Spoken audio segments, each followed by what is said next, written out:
Hey guys, I'm gonna wait for our other folks to join.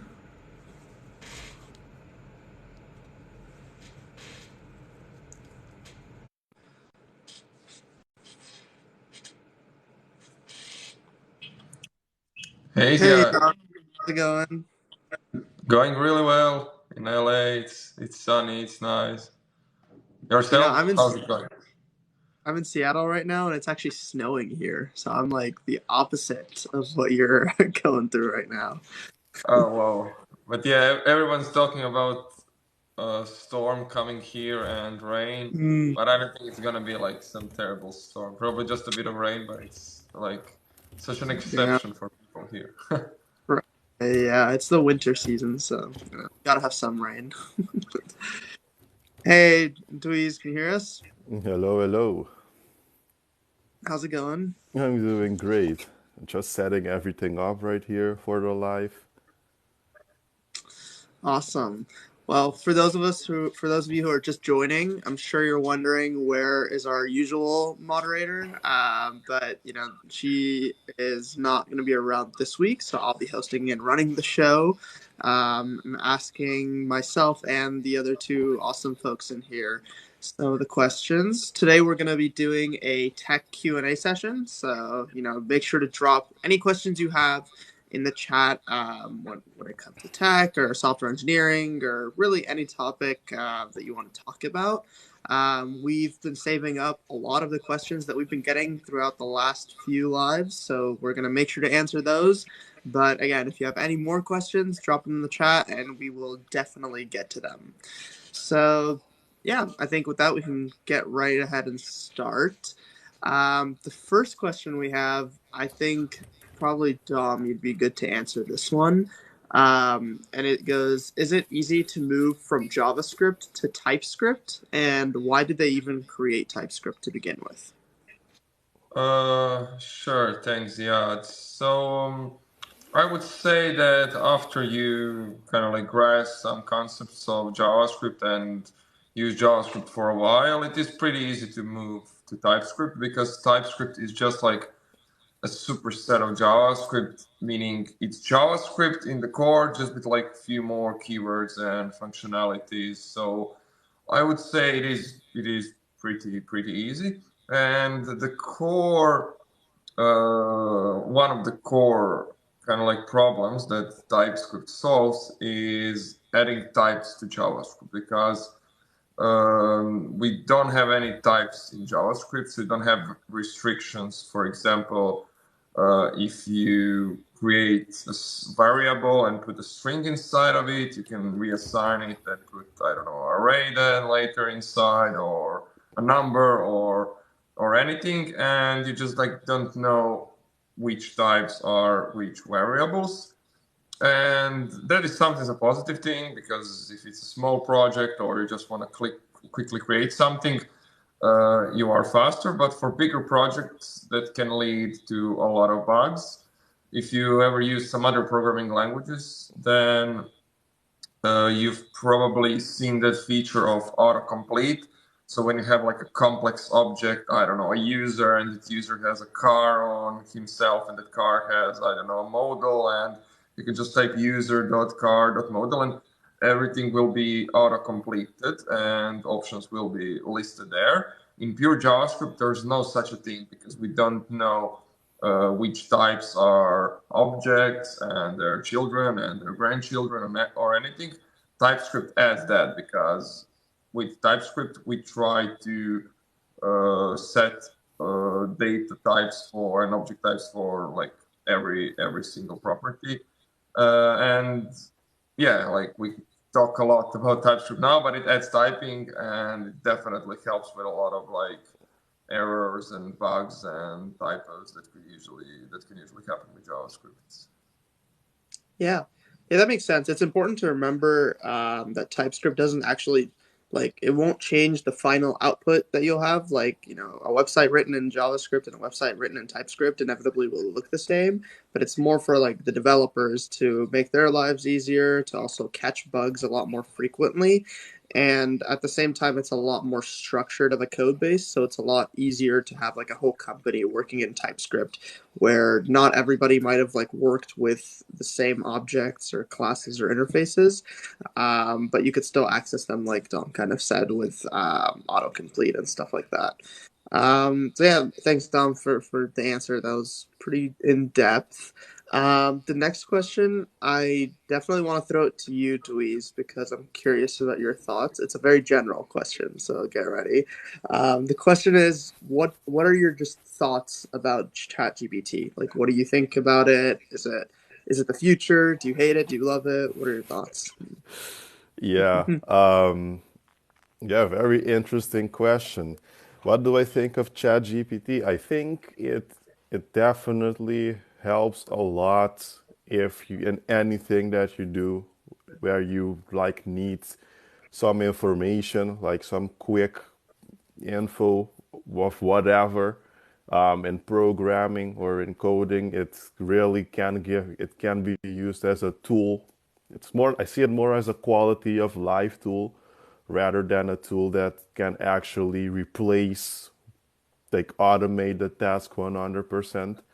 So yeah, I think as a quality of life tool, it works great. Like if you, for example, want topic ideas or project ideas or what anything along those lines, I think it's a really nice tool to have. If you're going to use it for like more hectic tasks, like you don't expect to write whole softwares from it, don't expect to like do big tasks with it, because for that I think we are not at that point yet. But as a quality of life tool, it's perfect. Yeah, yeah, that's a really good answer. I think fully agree with you there. Yeah, and for everyone just joining again, we're doing a Q&A session. So I see someone saying like, "Can I ask one question?" Definitely drop your questions in the chat, and we'll answer them. Anything about tech or software engineering or AI or whatever you want to talk about, just drop it in chat, and we'll definitely answer it. This next question, I think I can take it because I can relate to it. And the question was, can I be a web developer from, I guess, YouTube videos in general and get a job primarily in JavaScript? And as someone who's like was primarily at the beginning self-taught, I can definitely say yes. YouTube videos, Codecademy, boot camps, those sort of things, like the online resources, are were very good in my experience to at least get a foundation going. But it is really important to take those like YouTube videos or whatever course that you choose to take and actually try to apply it. So like go ahead and try to build something. And once you start building more and more projects with the foundation that you've learned, you'll end up learning more. So you'll realize that there's things that you don't know, and you'll go ahead and like search them up, and yeah, like that will help drill the knowledge into your brain. And this is especially true when it comes to web development and JavaScript, because these are all just like very easy applicable skills. So you can like, go ahead and sit down on your computer and build a website or build a mobile app or something like that. Yeah, for everyone just joining, I see a lot of folks coming in. We're doing a Q&A session about tech and software engineering. So go ahead and drop your questions in the chat, and make sure to give us a follow as well. This next question I think is directly to you, Dom, because this is exactly, I think, what you did. So the question is, how long should I stay at my front-end developer job? We are primarily working with vanilla JavaScript. So what are your thoughts there? Yeah. So staying at your first front end job, I would say, and you also said that you're working with vanilla JavaScript. So there are only like two reasons to work with vanilla JavaScript. One of them is if you are creating so performant and complex applications that you need to do a lot of optimizations. So you don't use frameworks like React or Vue. For example, one example is VS Code. They use vanilla JavaScript, not like any frameworks. And to be honest, those situations are pretty rare. And if that's the case, then stay there because you will learn a lot there. On the other side, I assume that's probably the case. Most likely is that your company just doesn't use any front-end frameworks, rather vanilla JS. So in my opinion, that's just not a good company. Like, I'll be totally honest, and you should be looking for other jobs to learn front-end frameworks, because that is crucial for a front-end developer to be to use front-end frameworks, for example, like React, Vue, Angular, Svelte. In almost every company where you'll apply to will require some of those skills. So even if you've been using pure JavaScript for a while, they will still be, how can I say, intrigued why you don't use any front-end framework, because those front-end frameworks are based on JavaScript. That's true, but they're also like have a different philosophy with component-based systems, which is quite a different from using vanilla JavaScript. You can use it in vanilla JavaScript too, but it's just different. So yeah, I would say you don't need to do it like immediately, but I would definitely search jobs that use front-end frameworks. And overall, for the first job, most likely like a year, maximum 2 years is enough to stay there, because you will learn a lot. You can get definitely like a better opportunity after a year or two. You can get much higher salary or everything. That probably doesn't apply if you already land into like crazy FAANG companies. Then maybe you could stay a bit longer, but for like 99% of companies, it's really good to change your job, because yeah, as I said, like you'll learn more, new opportunities, higher salaries. Yep, that Mhm. would be it. Yeah, yeah, that definitely makes sense. Thanks for answering. The next one, I want to go to the chat. There's been a couple questions. This one's a funny question, so we can kind of answer it quick. But we Dites Faye says, "Can my boss see what I Google on my computer in my home?" So that's an interesting one. Dom, you wanna or Louise, you guys wanna jump in on this? Yeah, I'll go with this one since Dom just gave an answer. Um, yeah, if your boss is crazy like that, they know exactly what you're doing at home.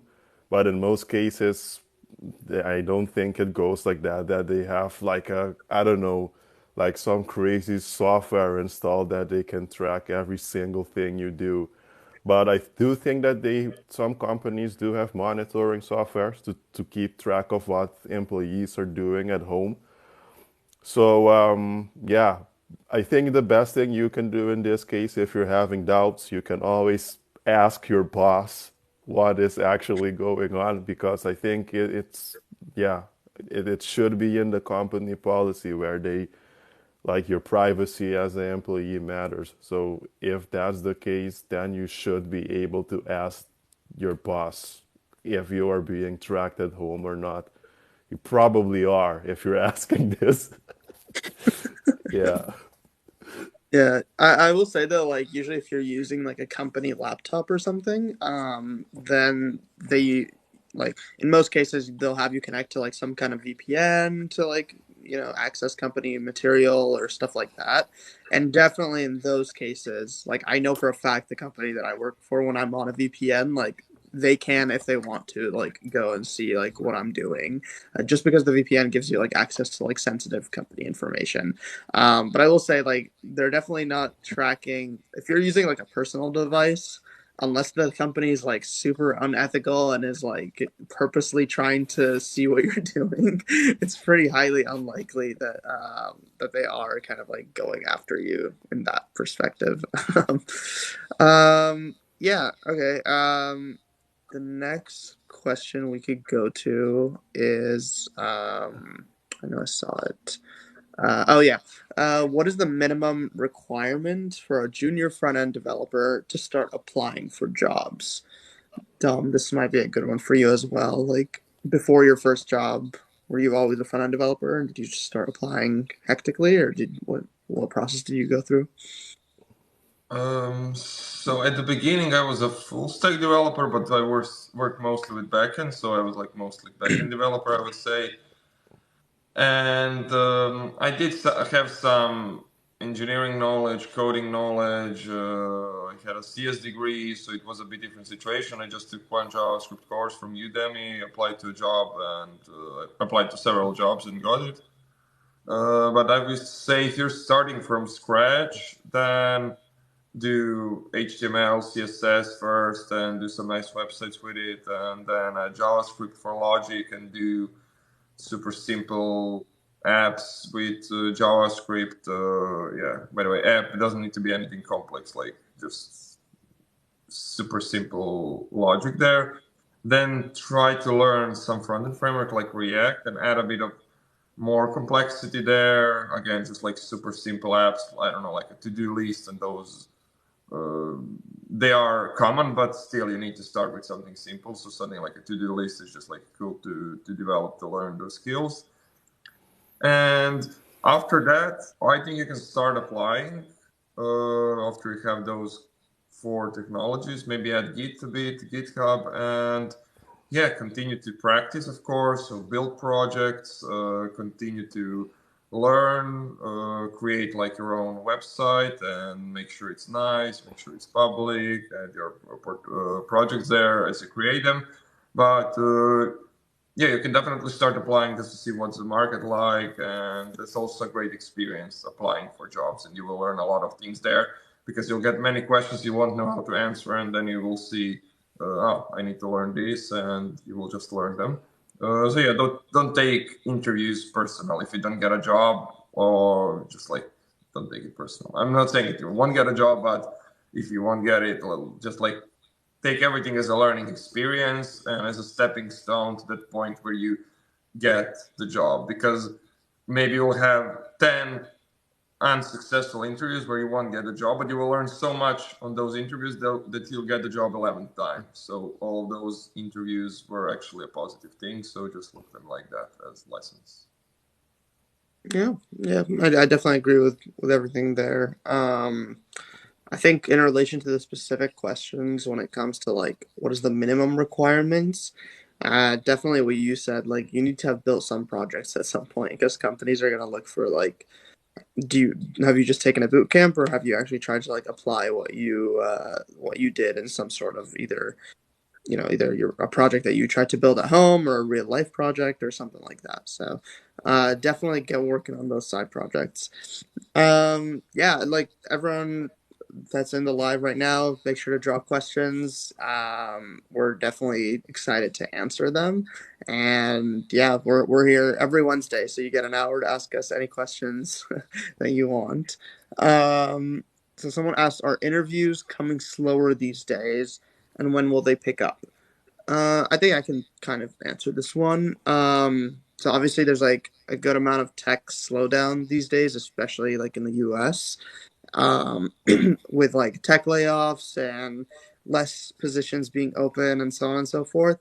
It's obviously tougher to land some of these interviews, which were already obviously difficult to land. But I will say that like it still holds true that it's like a game of numbers. Like for example, when I was applying to jobs about a year ago or 2 years ago now, um, what was happening was that like I started noticing that there was a very like obvious ratio of like how many applications you send in versus how many you get back. So I think for me it was like every 30 or so applications I'd hear from like one recruiter, and like from every 5 recruiters that like I would kind of move forward, and they were like very clear like kind of numbers that needed to be hit in order for you to start hearing responses. And when I started talking with like friends and other folks I knew that were applying, they kind of like made it clear that it was the same one, the same like kind of ratio where it's like it takes 100 applications to get one offer. So essentially, you just had to apply for like 100 really good applications in order to get a pretty good offer. So that I think still holds true today. It's probably a little bit like more of a ratio. You might have to apply to like 150 or 200 or so. But inevitably, you just have to like really grind it out and try to outlast everybody else that's applying. I also will say that like these kind of tech slowdowns and layoffs, like historically don't last more than like a year or so. So I'm pretty confident that like by this time, kind of next year, things will be at least returning back to normal. You can kind of see the same trend when like 2008 kind of happened in the United States, where there was also a good amount of tech layoffs. By 2009, early 2010, it was kind of done for and everybody was back to normal. I hope that answers your question there. We got another question, and I'll throw this one to Dom. Why should we why why should we define important constants in a .env file? Because this file won't even be encrypted. So like, why do we use it to begin with? This is a really heavy like web development question. So go for it. Sure, thanks. Yeah. So .env file is, yeah, you can put like a lot of config information there, like API keys, different environments, productions, stagings, development, and etc. And that file can be encrypted and stored separately from the source code. So some people store it in source code, and you can do that if you just store something like that's not, for example, you shouldn't store your API keys in your source code in .env file. But if you just use .env file to determine if build is production or development, then you can store it in your source code. That's not a problem. But everything that needs to be secured, such as API keys, database credentials, and similar things, should be stored in a separate .env file, separate from the source code and encrypted. So yeah, you can definitely encrypt it. That's one benefit of .env file, because it can be encrypted, it can be somewhere far away, secured, and you can easily change it without modifying source code. Yeah, yeah. Well, what's really interesting is like I'm sure you kind of felt the same way, Dom. But when you first learn about these things, and like when I started using them just for side projects, I was like, oh, but this is like it felt kind of hacky to like encrypt things and then plug them into the env file or like have multiple environments in the env file. But then when I started working for companies, I was like, oh, this is like actually how things are done. You know, like for example, encrypting things, you can do that with like AWS services now, and then you kind of just stick it in the .env file, and usually like there will be some function in the code somewhere that's responsible for like decrypting it and actually plugging it in. So yeah, these things are definitely like how things are actually done even at like the big companies. So very good question. Yeah, for everyone just joining us, again, we're doing a Q&A session, so drop your questions in the comments and give us a follow. We have tons of cool tech information on our account, and yeah, I'm sure you'll love hearing our voices over there. Okay, we can go ahead and go to the next question. This is kind of a controversial question, so I think we should all answer it. What is the best country to work in tech? Dweez, what do you think?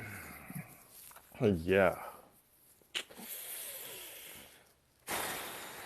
this is a really good question. I don't know. I feel like from if I look at from a business point of view, like most business, like compared to in Europe at least, most European startups eventually end up moving to the US. Like the funding there is different, like you just have more support in regards to growing your business. With that being said, of course, companies eventually would need an engineer, right? Or a developer. So based off of that, to me, it seems like if you were to compare the two countries, yes, in some cases, or in this case I'm describing, the US would be the favorable option, but that's not necessarily like the be all the end all rule, because like in Europe I know that in the UK has also a pretty large tech industry. So it depends what you are looking for as well. I mean, I don't think there is one country that you say, okay, this country is the best country to work for in tech. But if personally I could make a choice, I would just move to the Bay, move to San Francisco. I heard it's super nice there. You guys can testify for it or not. But I think the United States and also yeah, Practicum USA. You want a job in the US? Join our boot camp. Take the boot camp. After you're done, you go and apply for a job, and if you don't get a job, you get your money back. So the United States, because of Practicum USA. Yeah, that's awesome. What do you think, Dom? Or do you agree with Dweez, or are you gonna give a different answer?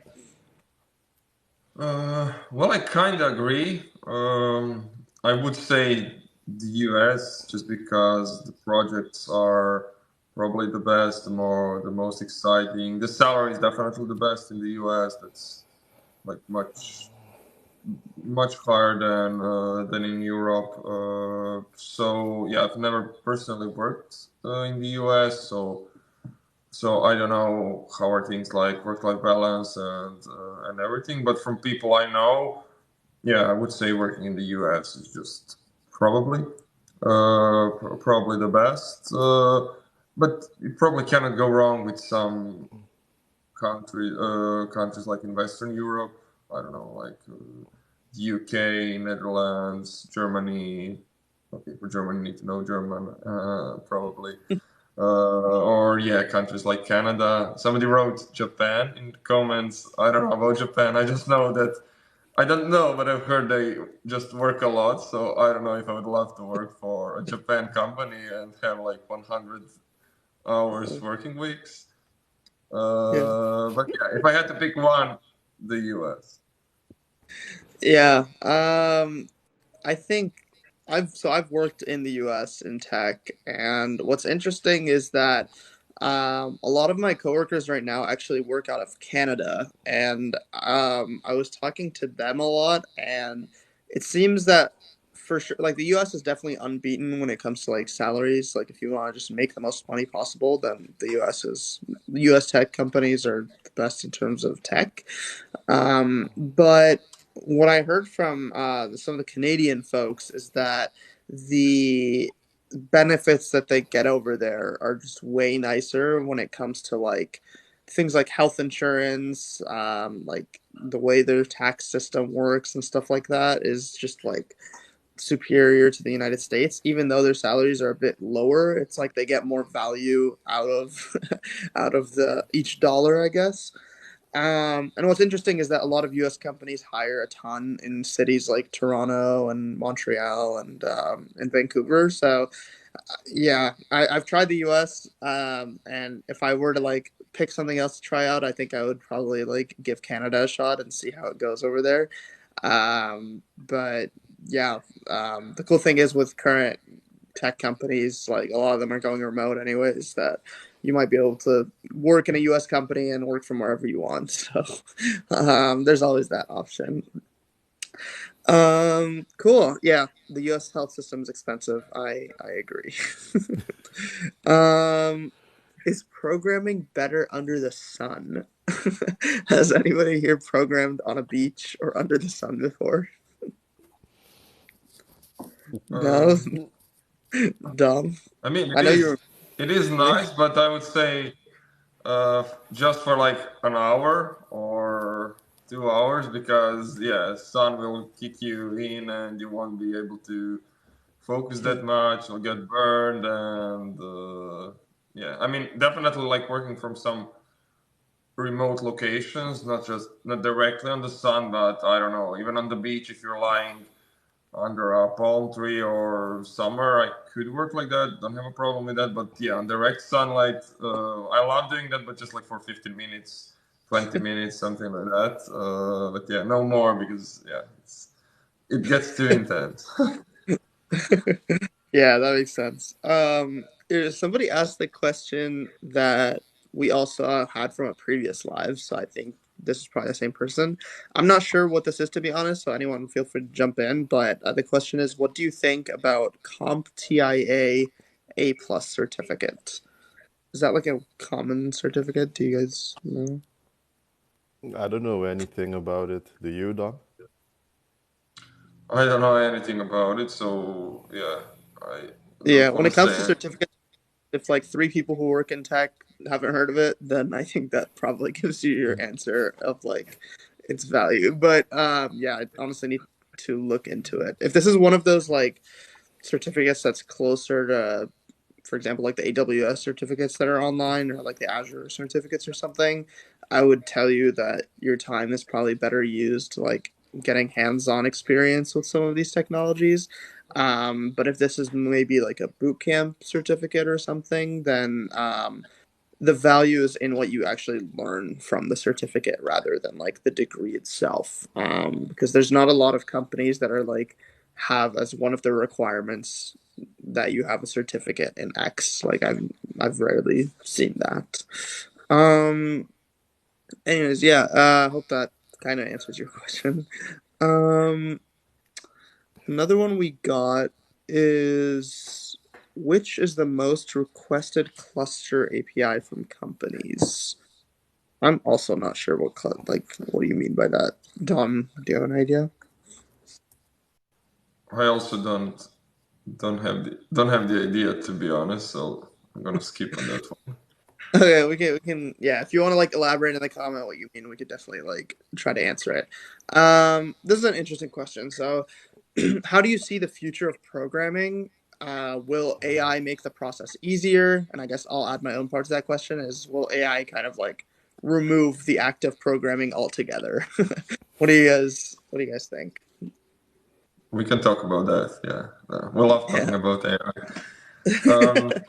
I I believe that AI will just make us better programmers, and we need to use its power when it's here. So who knows what will be in like 10, 20, 50 years. Maybe AI will completely replace programmers, but that definitely won't happen in the near future. So right now, when AI exists and will become more and more powerful, let's just use it. And in the same way as you use Google, Google is a really handy tool, and without Google, you wouldn't be that great developer. And the same goes with AI, but AI has a potential to be way more powerful than Google. So yeah, just embrace it and use it.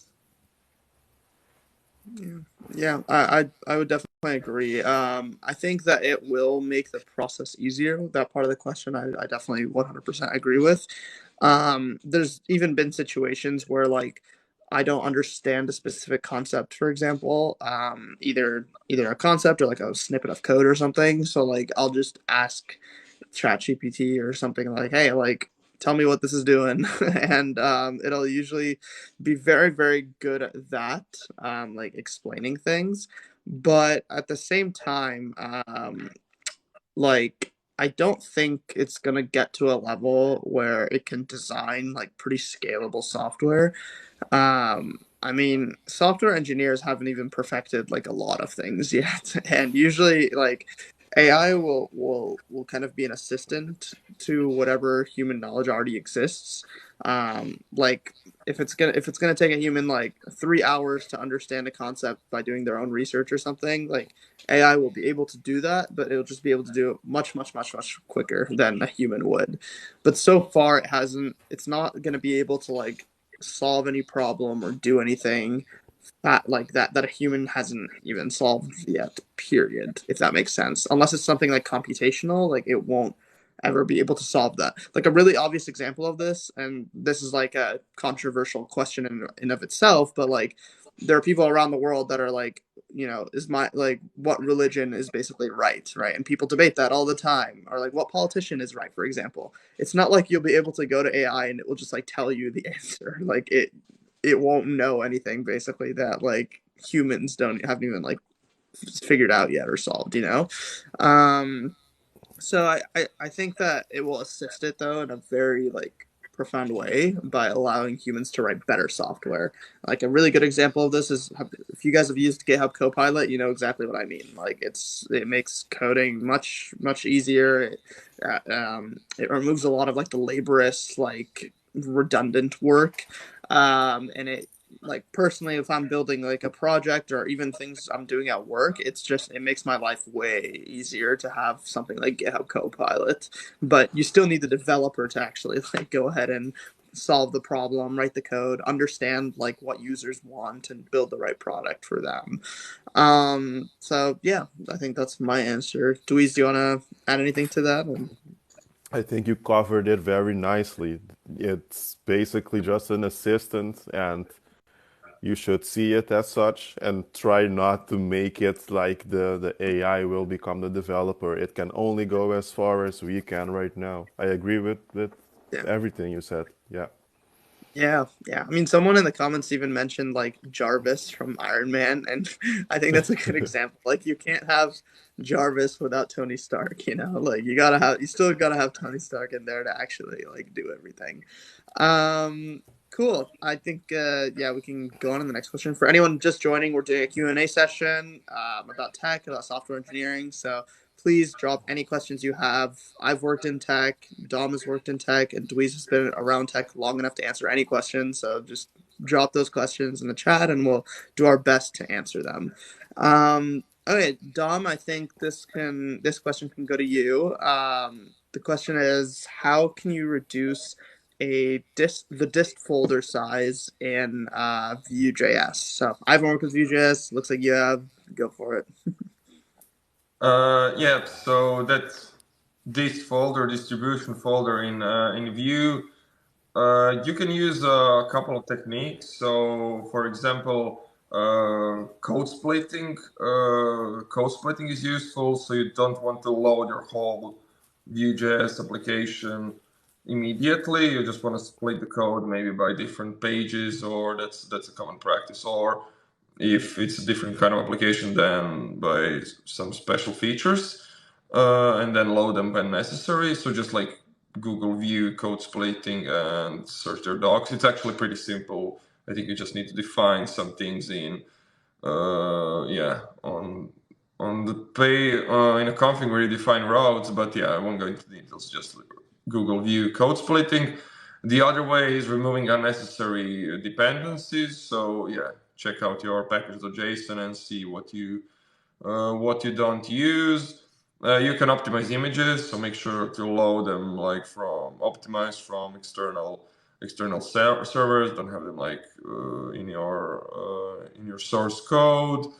What else? Yeah, that's everything that comes to my mind. I mean, you should minify, obviously, like CSS, JavaScript, and everything. But assuming that you probably use a tool like Webpack or Vite, I think that's done by default, and you don't need to do anything.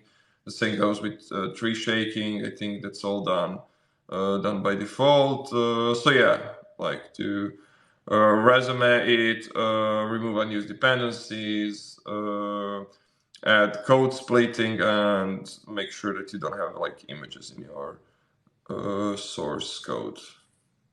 Is the dist folder basically the same as like the build folder in React applications, or is it actually something different? Yep. Yeah. Okay. Yeah, that makes sense. Yeah. Basically, I'll like go the straight. final. Yeah. Sorry, the final like application build will be in that distribution folder. Makes sense. Makes sense. Yeah. Thanks for answering that. This next question is, yeah, this is one that I can relate to even. So it's someone says, I became an introvert because of facing my laptop all day. Is that normal? Did it happen to you guys? And I guess the follow up is like, what do you do to kind of get out of that like introverted state? And I can start with this one. But I'd definitely love to hear everyone's thoughts. So yeah, like I was very much like very outgoing, very like way more social than I socialize right now because of just like fact of work and staring at a computer all day and stuff like that. I think it's like it's normal to have a bit less socialization, especially when we have like remote work right now, and it's, you know, you don't see people day to day as much as you used to if you work at a company that works remote. And I think what I've realized is like usually, pre-COVID, pre-remote work, or just pre-work in general, what people used to do is that like you socialize for the entire day, and then like when you're socializing during work or during school or whatever, usually your like relaxing time is when you go home, go to your apartment, go to your house or whatever, and like that's your alone time, I guess, and that's when you sort of relax and get some time to yourself.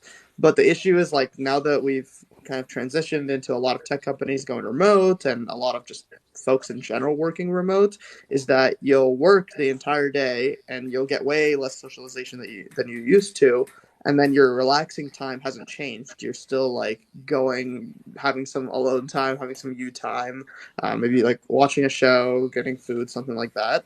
But the issue is that like you didn't get that 8 hours of actually socializing that you used to. So I think what you have to kind of come to terms to is that like for example, me, like I have to really push myself after work, after a job, to like go out with friends, like figure out like a way to get some like human interaction, especially because I work remote right now. So it's definitely like required so I can make sure to like be socializing, get my mood and spirits up, that kind of thing. So it's definitely normal that would happen, I would say, but there are like ways you can kind of like cope with that.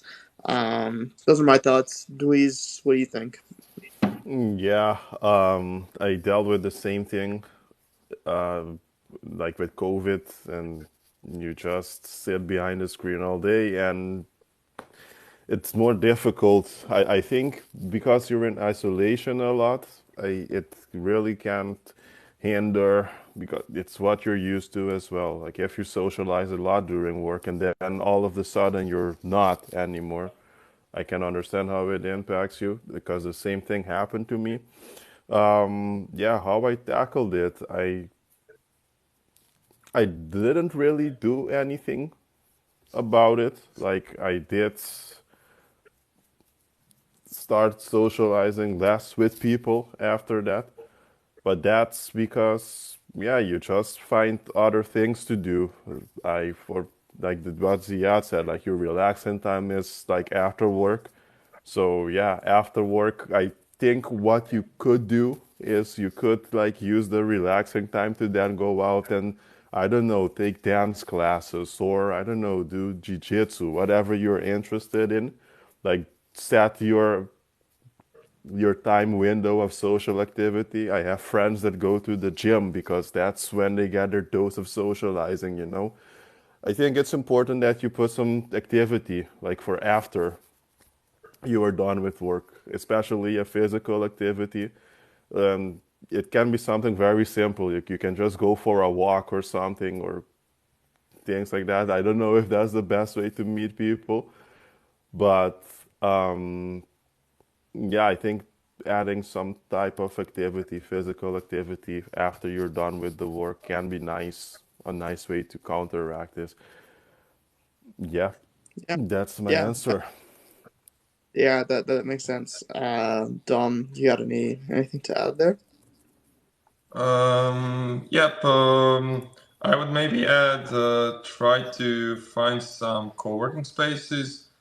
They're great to meet people because in the office, yeah, in co-working spaces, if you've never been to them, it's a completely different vibe because people actually choose to come to co-working spaces.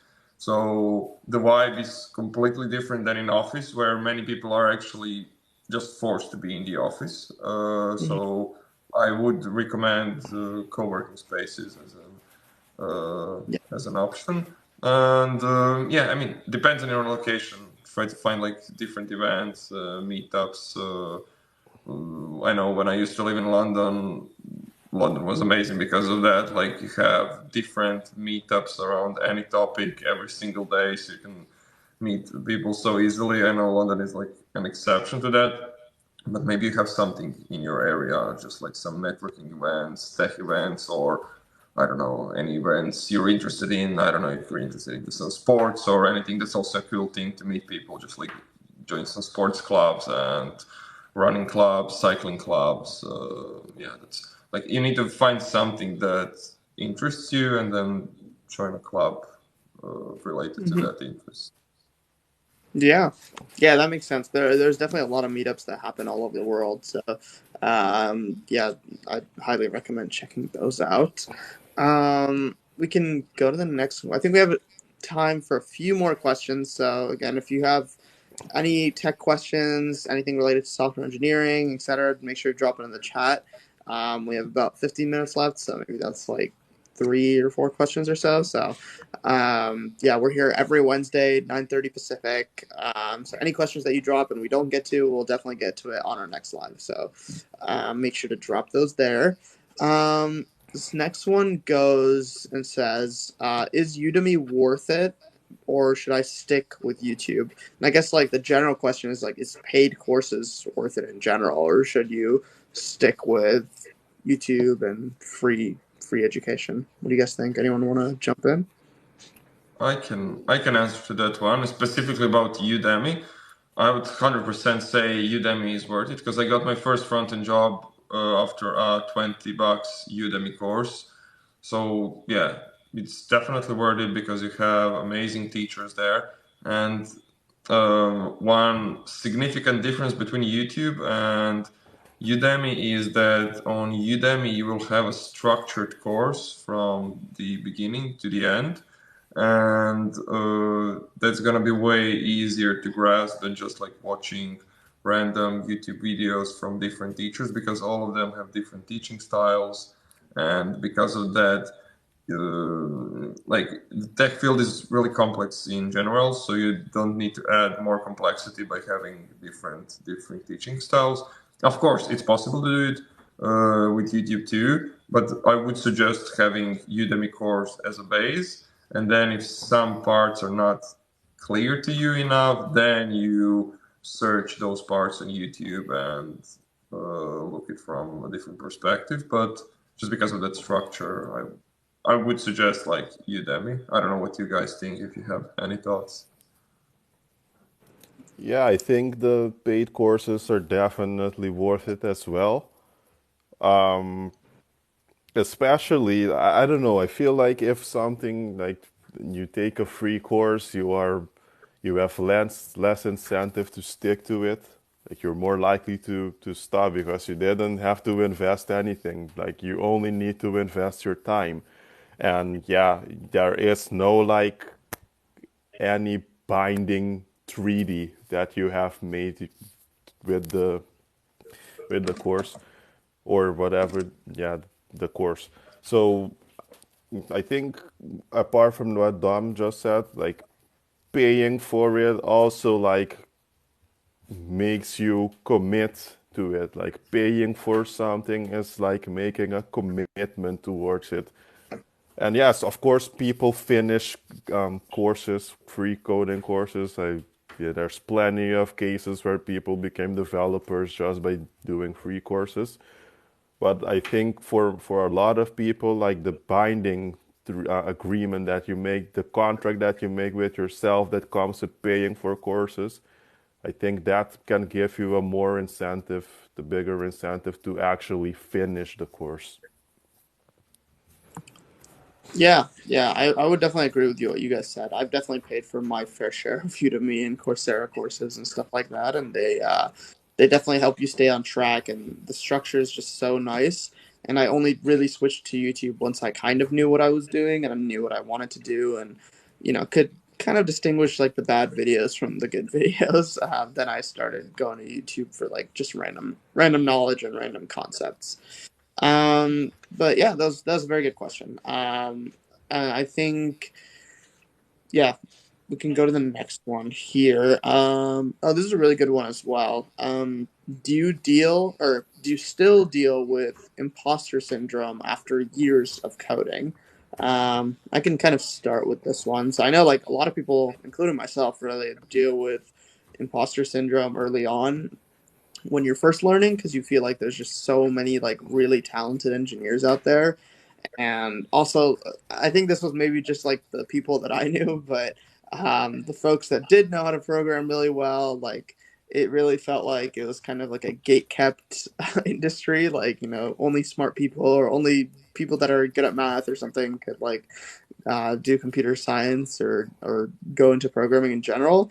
And first of all, I can say that that definitely wasn't true. Like I quickly learned that like it's all about like your own hard work and stuff like that that can get you into tech.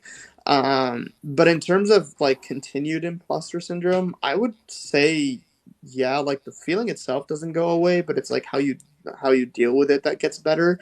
Like for example, I've been programming for like I would say 6, 7 years now or something, and like on a professional level for like 5 years. And I gotta say, the thing is, like the tech industry is so rapidly changing, and there's so much like that happens really, really quickly. Like this whole like the cloud and distributed systems and all that kind of stuff. These are all like relatively new trends when it comes to the timeline. But as these new technologies come out and you realize like, hey, like I don't know this yet, that's when like the kind of imposter syndrome might come in and like you see all these people around you that might be talking about a subject that you're just like not understanding and you might feel left out. But what I've kind of learned is that because this is going to happen all the time anyways, is you really need to come at tech in general with like a very very open learner's mindset, and also realize that like nobody knows everything about tech at all. So like if you don't understand something like this whole AI wave, for example, people are throwing around pretty big buzzwords and like talking about how it works underneath the hood and stuff like that. And I maybe understand like half of it, but there's a lot of other people that understand the other half, for example. So it's okay to like go out and say like, hey, like I don't know this. Can you like explain it to me or go learn it, for example? The point is like realize that you really do have the ability to learn anything, especially these days with all the information being online, anyways. So even though the imposter syndrome might be there, you should know that it's definitely like within your power to like make yourself not be an imposter anymore when it comes to new knowledge out there. But yeah, that's kind of my opinion. Do you guys have anything to add? Yeah, I like 100% agree with you with everything you said. Like for my story, I also had like imposter syndrome in the beginning, because yeah, it just like you don't understand almost anything, so and you think that everybody else understands everything, so yeah, Yeah. that's imposter syndrome. And when would I say it was kind of gone? Well, it's never like completely gone, but like when you become aware that you just the tech field is so big and that nobody knows everything, as Yad said. And yeah, when you become aware of it, then like imposter syndrome should be gone, because like there's no problem in not knowing things. If you don't know something, you will learn it, and that's it. Like you don't need to obsess with it, and you also need to be aware that other people, no matter how experienced they look, they don't know everything, and they're still like, because the field is just like so big that nobody knows everything, and you're basically the same as everyone else. Yeah, yeah. I think having that like really positive attitude about it is what helps. I think we have time for one more question. Again, this is a Q&A session. If you drop questions and we don't get to them, we always save these questions and we'll definitely get to them in a future live. So don't feel shy to drop them in here. And we're here every week at 9:30 Pacific. Yeah, so this last question, I think Dom, you'd probably be best to answer this as well, but we feel free to jump in. Do you advise as a JavaScript developer to learn Angular instead of React? What do you think? Well, that depends on your level of seniority, I would say. If you're more junior, then I definitely recommend React, just because you're gonna get a job easier. You're probably gonna understand it easier. Actually, no, not a thing about understanding, but you're probably gonna get a job easier with React. There's way more jobs with React, especially junior jobs. And with Angular, I've been seeing like more senior roles, and because usually Angular projects are more complex projects, bigger projects. But yeah, for your first framework, I would just say React because you'll have way more jobs. Only if, like, in your specific market, there's way more Angular jobs and you want to get a job there, or you're targeting a specific company that told you need to learn Angular, then learn Angular. But in most of the cases, I would pick React. Yeah, I would definitely say I agree there. Like, so far I've never actually had to encounter a scenario where I needed to know Angular. And I've been working for a few years now, so it's React is definitely like one of those things that I think is going to go on for a pretty long time until something else kind of comes out that beats it. But if you're just starting out and you already know JavaScript, then React is probably just going to be like more profitable for you to learn. The really cool thing about these also is like once you learn like the fundamentals of web programming, like you've worked with React for a little bit, you can probably take a look at Angular and find that it's not super hard to learn. Same with Vue.js. Like it's it's not the same, but you know how like web kind of functions. So you'll definitely have an easier time than if you were to start from scratch. But yeah, Dewey's, do you have anything to add on that question? No, I think what you guys said is pretty accurate. Like, if you are looking to get in a job as a junior developer, just go with React. Everyone is that's the more popular option for juniors. And if you're starting off, it makes sense why you would go with React as well. Cool. Yeah. I think with that I think we might have one more question that we could probably answer. We have a few minutes. So I think this last one for sure is do you have any advice for seeking jobs right now? And I can kind of just quickly answer that one. Um, yeah, like I kind of hindered on it earlier, but job market's kind of tougher right now because of these like tech layoffs and stuff like that.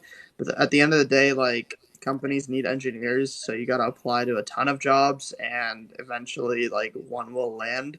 I know it's pretty demoralizing when you like check a job listing and you see that like 800 people have also applied to it, but at the end of the day, like those 800 people are just like you, and they look at the number and also get kind of scared away. So you need to just apply to as many jobs as possible. It might take a little bit longer, it might be more competitive, but there's a lot of companies still hiring, and this kind of like wave of layoffs and tech slowdowns, inevitably they like go away. We're not going to be, this isn't like a Great Depression or something. We're not going to be in this for the next 10 years. Like it'll definitely like wake up and you'll be fine.